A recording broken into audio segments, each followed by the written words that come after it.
Good morning friend, আমি তোমাদেরকে দেখাতে চলেছি চিকেন রেসিপি।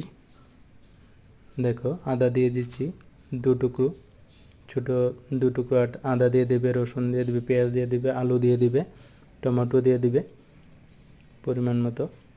পেঁয়াজ কাটতে কাটতে দেখো আমাদের চোখ দিয়ে জল এসে পড়ছে। আমাদের কাছে মিক্সচার মেশিন নাই, তাই গ্লাস দিয়ে পিষতে হচ্ছে এটাকে। কী করবো, কোয়ার্টারে আছি তাই। কাঁচামরিচ দিয়ে দিবে পরিমাণ মতো।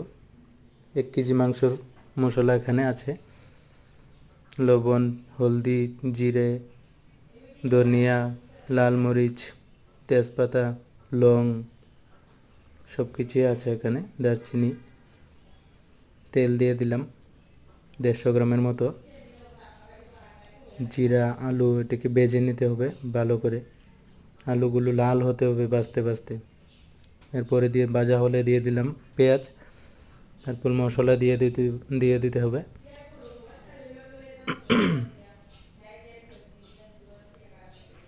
মশলাগুলি ভালো করে ভেজে লাল করে নিতে হবে। তারপর দেখো আমাদের কাছে কোনো ফ্রাই প্যানও নেই, কড়াইও নেই কোয়ার্টারে, তাই সসপ্যানের ভিতরেই দিলাম ওটাকে। 1 কেজি মাংস এখানে। টমেটোও দিতে হবে, সাথে ভেজে নিতে হবে। আর আমাদের সাথে একটা কাশ্মীরের ফ্রেন্ড আছে, ও চিকেন পছন্দ করে, তাই এইভাবে করতে হলো। আশা করি ভালোই হবে। মাংসগুলো দিয়ে দিচ্ছি এক এক করে। মাংসগুলি দিয়ে মশলাগুলোকে একবারে মিশিয়ে নিতে হবে মশলার সাথে। আর মশলাগুলোকে একদম ভেজে লাল করে নিতে হবে, তারপর মাংস ডালতে হবে।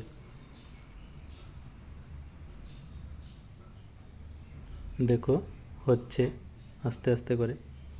আর হলুদটা তোমরা লাস্টে দিয়ে দিও, দিলে ভালো হবে। দেখো, তারপর জল ফুটিয়ে নিয়ে দিয়ে দিবে পরিমাণ মতো, যার যতটুকু পছন্দ হয়। দেখো হয়ে যাচ্ছে। আমরা দিলাম ধনিয়া পাতাও দিলাম লাস্টে। মিট মশলা, গরম মশলা এগুলোও দিলাম 1 চামচ করে।